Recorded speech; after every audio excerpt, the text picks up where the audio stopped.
صدای زیبای شهرام حیدری. ترانه سرا کیانوش حیدری.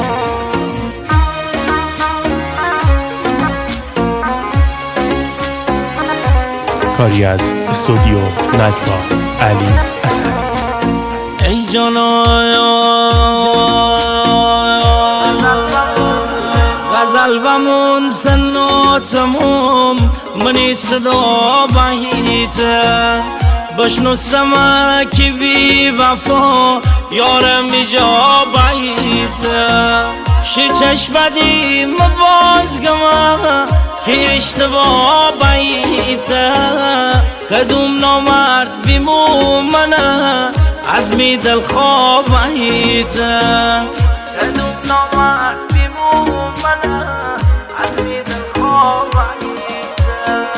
هرچی می دل بود نشو ندای گوش بی وفا آخر به هم نرسیمه چی ها کردیم می دل جا هرچی می دل بود نشو ندای گوش بی وفا آخر به هم نرسیمه چی ها کردیم می دل جا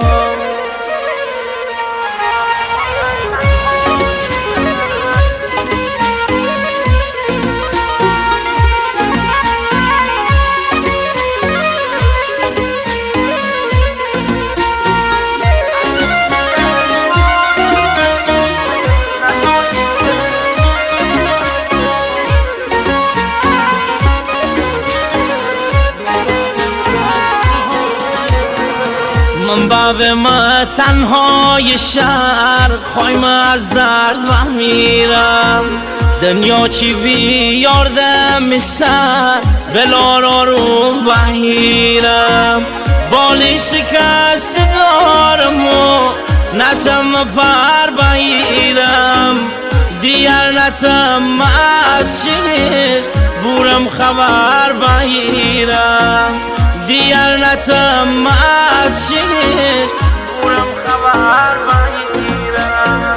هرچی می دل بود نشو ندای گوش چه بی وفا آخر به هم نرسیمه چی ها کردیم می دل جا هرچی می دل بود نشو ندای گوش چه بی وفا آخر به هم نرسیمه چی ها